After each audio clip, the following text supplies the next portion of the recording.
My name is Leah, and together with my partner Quentin, I'm traveling from the north of Canada to the south of Argentina by motorcycle.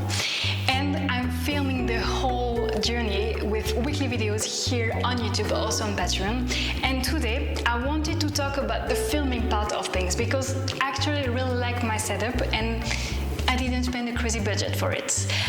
I would say that I am somewhere in between a very minimalist, budget-friendly setup like just a phone or a GoPro and a fully equipped, super expensive professional rig. I wanted something that gave me quality, but I didn't want something overcomplicated and that added a lot of weight in my travel equipment or that was super expensive. So in today's video, I'm gonna walk you through my video gear, but also how I film my motovlogs and how I edit them with the free software. And finally, I will tell you how I color grade them super quickly to give them this retro look that I really like. Okay, I filmed the intro of the video in a guest room, but the guest arrived, so I don't have the cute desk anymore. And welcome in my actual office, which is my bed. Yes, this is not the most comfortable to edit for hours, but this is all I have at the moment. Okay, so I wanted to first show you the setup I have to film while riding. This is actually 2 action cams. I feel like this is the first thing you think about when you think about motovlogs because action cams are the easiest way to film while riding. And for that, I have 2 GoPros, one on the helmet to film the road and one on the handlebar to film myself. So first with the helmets.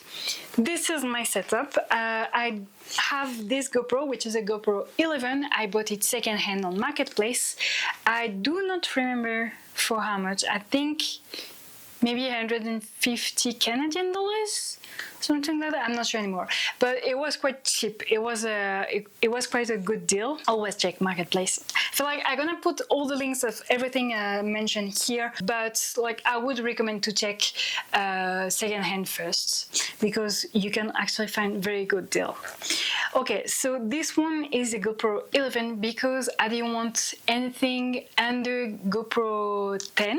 I feel like there were some settings and the quality is not exactly the same for the older versions. So for the one filming the road, I really wanted a good one. I added several things to my GoPro. The first thing is the frame that you can see around and the microphone. This is like all one block. This is called a media mod, and that allows the GoPro to have a good microphone, but I do not use that microphone. Actually, I bought the media mod for one reason only, which is having the plug on the back to actually plug a microphone, because otherwise the GoPro doesn't have a plug for that. And then I added this thing here, which is a ND filter. So it's basically just sunglasses for the lens. This one is a ND16 from Telesin, and I almost always have it on, except if it starts to be very dark. But that darkens the image, and so for example, it's a very sunny, bright day. This thing gonna darken the whole image and allows the image to have some motion blur. This is like the blur when you have some speed, and that gives this cinematic look. And so I feel like the result is way nicer with ND filter than without. That's why I have it on always, and that's quite cheap to buy, and I feel like that makes a big difference. And then the last thing is the microphone itself. So this is a lav mic. I tested several options for the microphone, and this is what I prefer. So this is a very basic lav mic. This one is from the brand Purple Panda. So again, I bought it quite cheap on Amazon. And that has a very long cable. So I just roll the cable here on the GoPro holder itself. So this is not the cleanest result. It doesn't look super professional, but that works well, and that was cheap, and that was my critters. So, and the microphone itself is just a tiny microphone. I cannot really pull it out too much, but you can see the gray thing here is my microphone, and I just pinch it on my chin protector in the helmet. And what I did with that microphone is I added both the foam and the dead cat. The dead cat is this fluffy thing that protects against the wind nose. Like without both things or with just one of these two things, I had a lot of wind nose, and the sound was peaking and we couldn't hear me talking clearly. So with that system, even with speed, even with wind into my face, I can actually speak clearly to the camera and comment the road, and that was important for me. I think on Google Chrome, when you are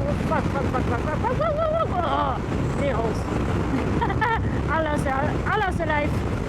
And the last thing is this GoPro holder, so the blue thing you can see here.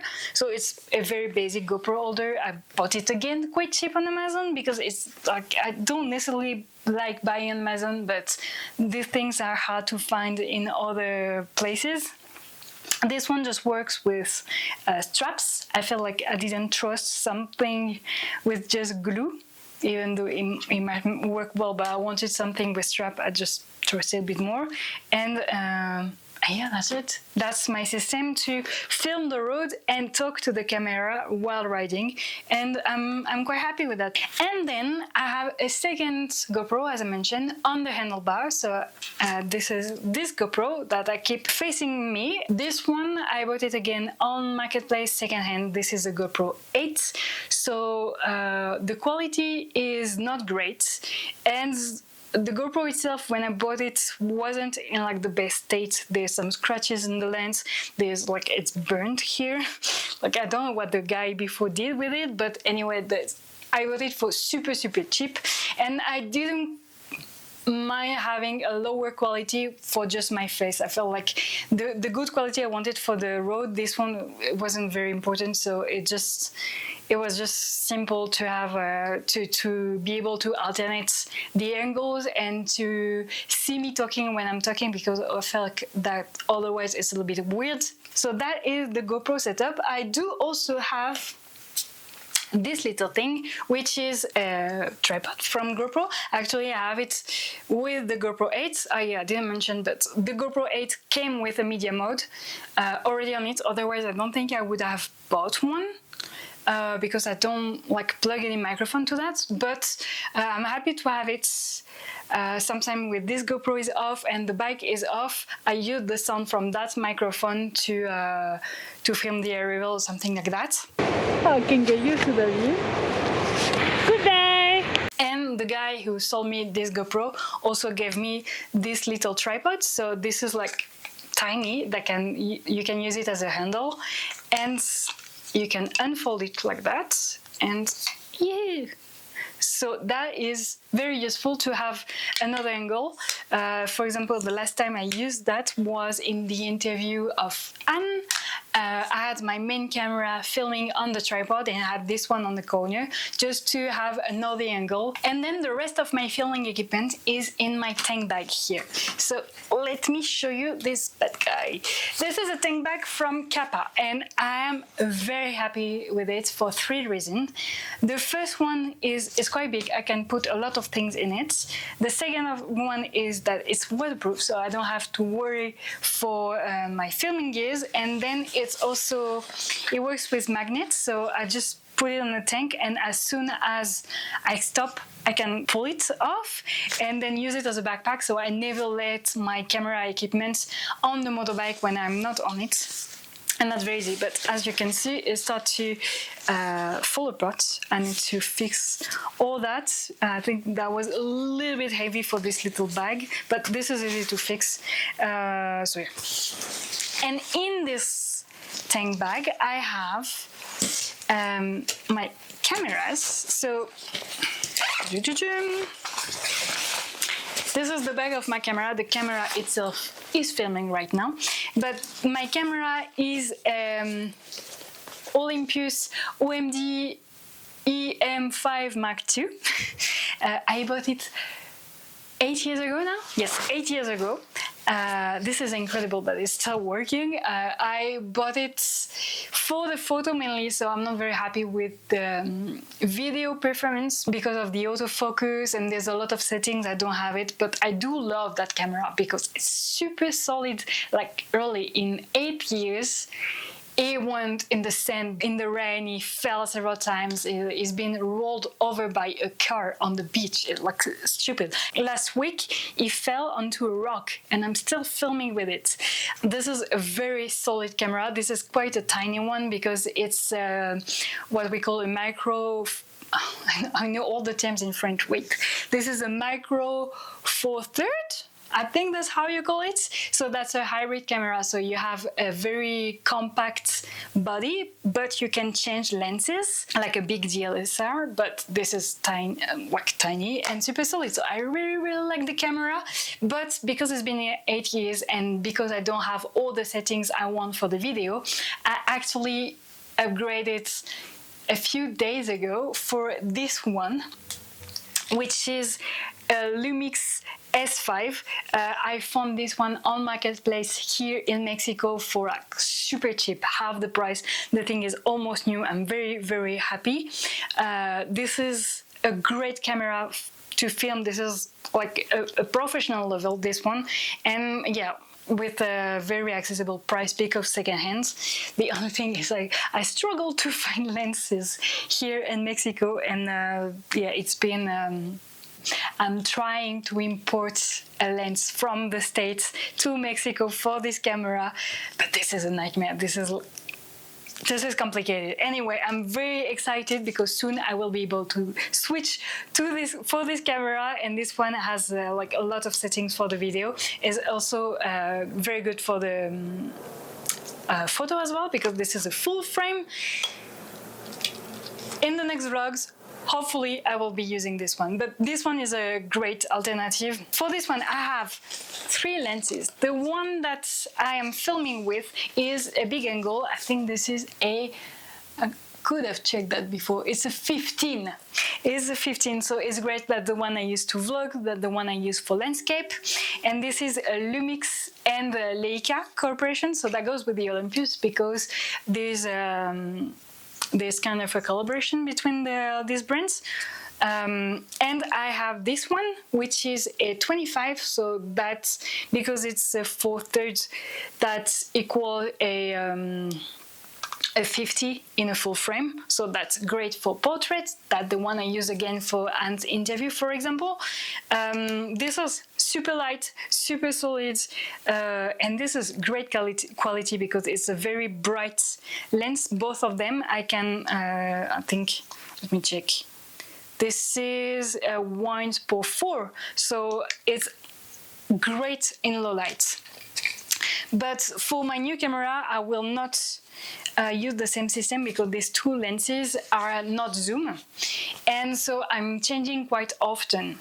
And for the new one, I bought 1 zoom, which is a little bit less bright but more polyvalent, so I can keep the same lens on the camera. And then for the camera which is filming, I have a 3rd lens, which is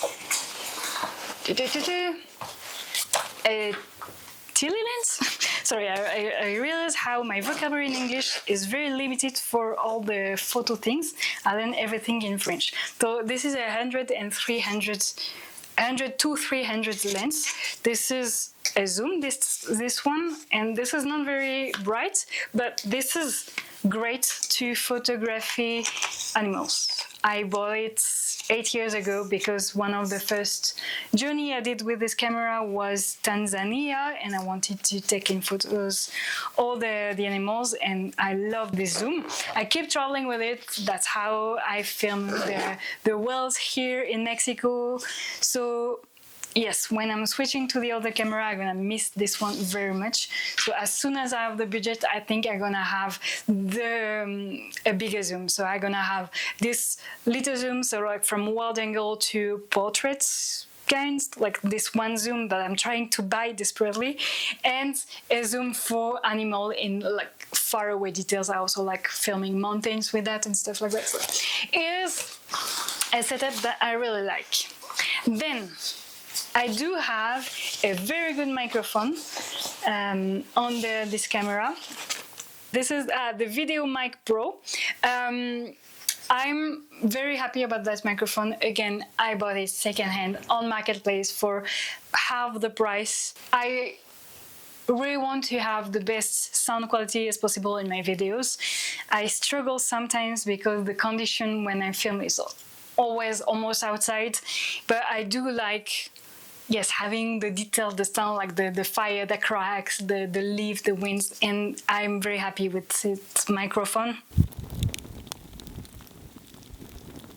I won't enter in detail for the microphone, but I do recommend to have a good sound system because I think this is very important. And as you can see, I'm not filming with that microphone at the moment. I'm filming with this little guy, which is a Holy Lens.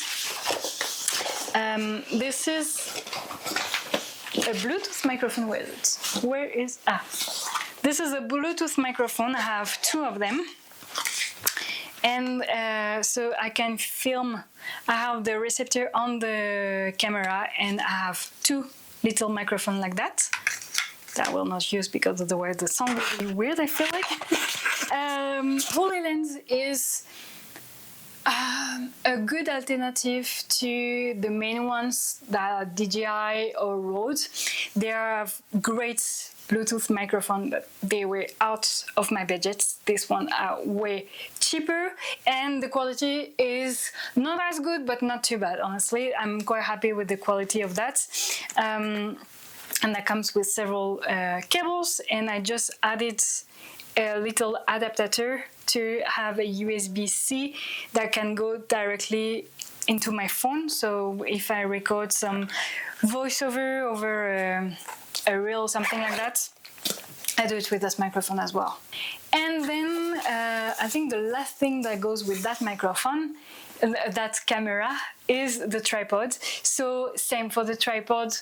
A popular one would be the Peak Design Travel, which is like super light, super compact, super efficient, but super expensive as well. I do have an alternative, which is from K&F Concept, which is kind of a generic brand for all these camera equipments. It's way cheaper. My criteria to buy this tripod was to have a Swiss arcade system, which is a quick attach system, because I didn't want to have to change the plate under the camera every time, and I wanted to be able to use my Peak Design attach. I'm gonna show you what is it. So on my backpack I have that attach, which is from Peak Design, and you can put the camera directly here. So when you have your backpack, you have your camera here, and this is super handy. I use it a lot when we walk in the streets. I could even use it while riding if I want to have my camera accessible. I did that in Canada when there were a lot of bears, because I wanted to have my camera ready if we see a bear on the road.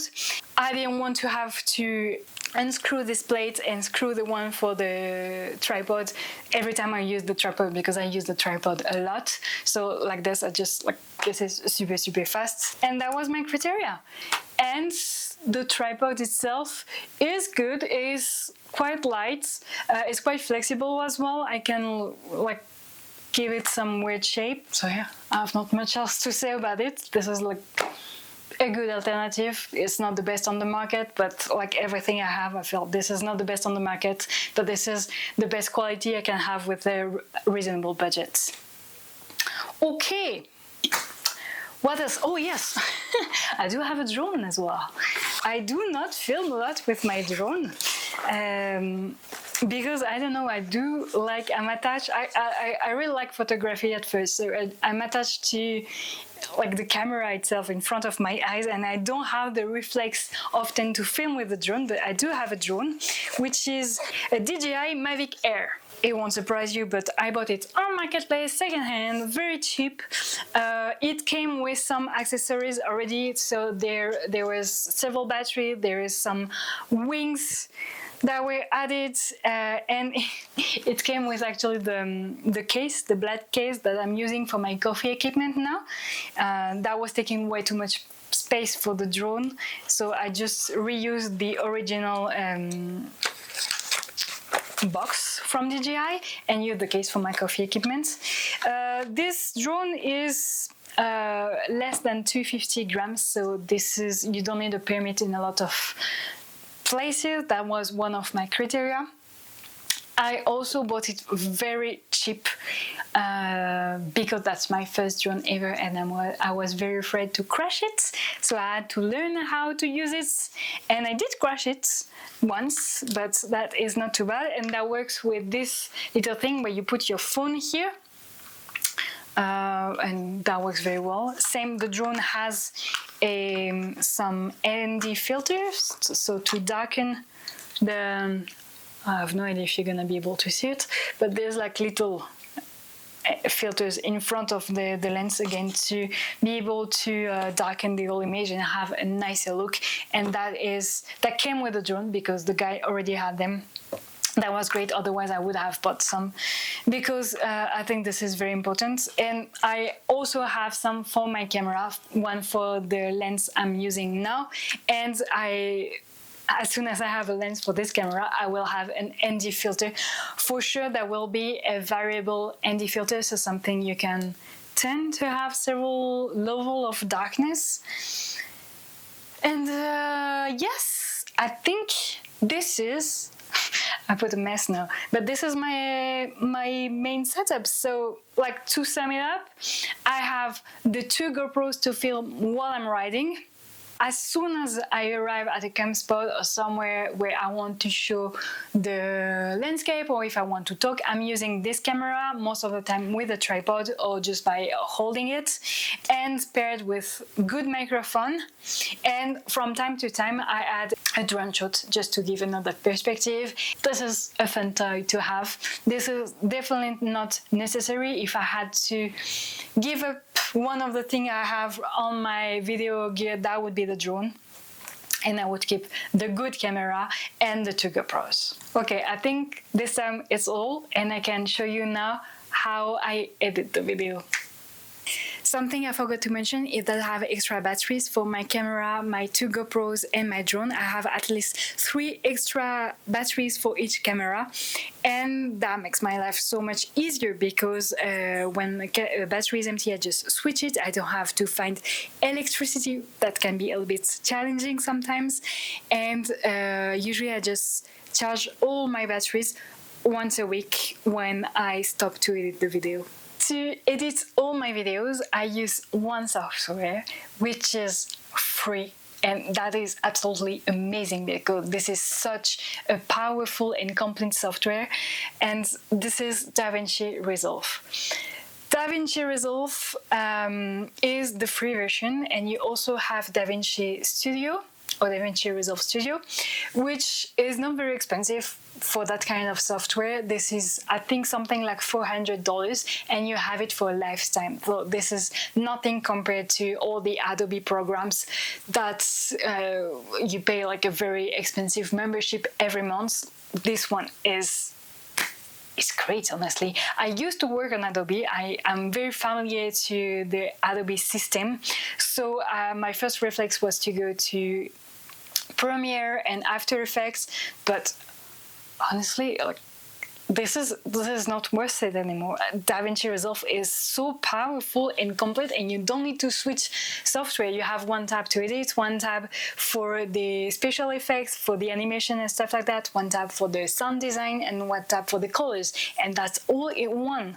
So the only thing is you need a laptop which is powerful enough for that. So I bought my refurbished secondhand again, And this laptop is great. That's a ThinkPad. I'm not sure about the details, but that is just powerful enough to have this kind of software. I learned everything by myself online. What I did to learn about DaVinci, how to use DaVinci Resolve, is I went on Skillshare. Because I don't have a big budget, I use a code of one influencer giving me 2 months for free on Skillshare, and during 2 months I did that quite intensely, following several courses about the editing, the color grading, the sound design, all the stuff. And after the 2 months I just left Skillshare, even though it was great. I would love to keep learning stuff through that, but I just don't have the budget. So this is a great way to learn how to use the software. There's everything. There's also a lot of resources on YouTube itself. So I won't go in details because, first of all, that would be way too long. And second, I'm absolutely not an expert in editing. That's been only 6 months that I'm working on videos. But everything to say that you can edit like full videos for free. And this is easy to learn by yourself. So yes, I really love that solution. The last thing I wanted to talk about is the color grading, because this is probably my favorite part and probably one of the most important, to have some character into a video and to go closer to a professional look. DaVinci Resolve is quite advanced and powerful for the color grading, but that can be very time consuming. So give you a little bit of context. I'm first passionate about photography. I even worked a little bit in photography. I really like photography before video. Video is very new for me. And I used to own a film camera, and I really enjoyed the look of the film that I was using. And when I tried to edit my digital photos, I tried to replicate the same look.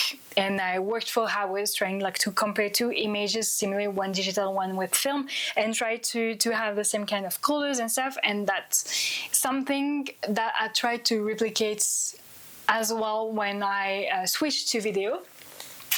And this is something that you can do with DaVinci Resolve, because this is a very complete and powerful color grading software as well.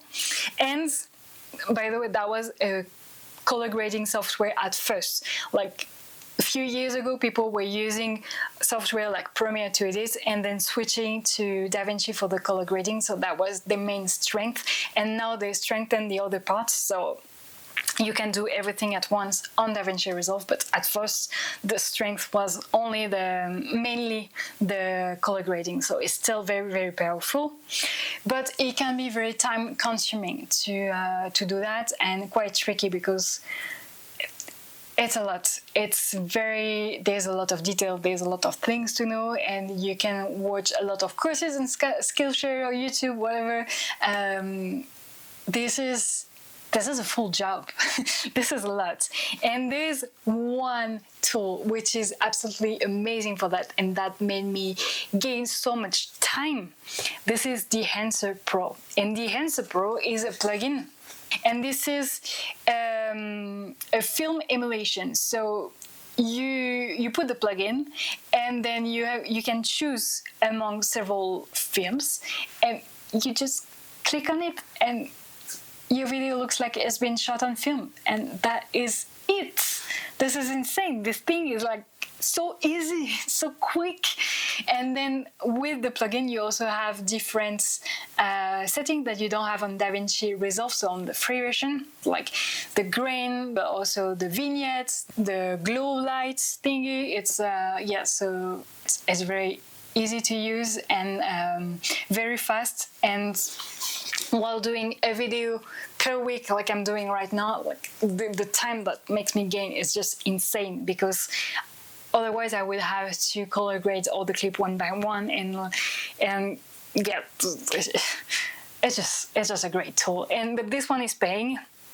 But what I really like, there's a lifetime membership again, so you pay it once and you have it forever for all your software and all the updates, and that is absolutely great. I really like that system more than all the membership system. And this video is not sponsored by Behance Pro, but I do have a promo code for you. I have 10% off, so that is very, very interesting. Like, if you want to have this kind of vintage film look that will make the difference in your video, between a video that looks like shot on GoPro and that's it, and a video that looks a little bit more like a professional video with this cinematic film look, honestly, that is the one tool. Super easy to use and super fast. So this setup and organization is what works the best for me to make motovlogs and for my budget. But there's many ways to make videos. So if you have any advice for people who want to film their travel by motorcycle, please feel free to share them in the comments, because I feel like the more input and options people have, the easier that will be for them to find their way to make videos. And we do want more motorcycle videos. Otherwise, just, yeah, thank you for watching this video. This is actually the second gear video I make in this mini series. Last week I shared all our camping gears, and next week I will share all my coffee equipment, because this is a big topic. I am a huge coffee nerd, and lowering the quality of the coffee I drink wasn't an option while traveling, so I will show you how I make my coffee and why I have this equipment and this equipment. But yeah, that deserves the whole video. There's a lot to say. So if you have any question on the topic, please feel free to ask them now. And otherwise, please subscribe to this channel, because I will be back on the road very soon, making some motovlogs again very soon, hopefully with a new camera. If I succeed to buy a lens at one point, that would be nice. And there's exciting places where we're going after Guadalajara, where I am at the moment. So yeah, subscribe, and I'll see you in the next video. Cheers!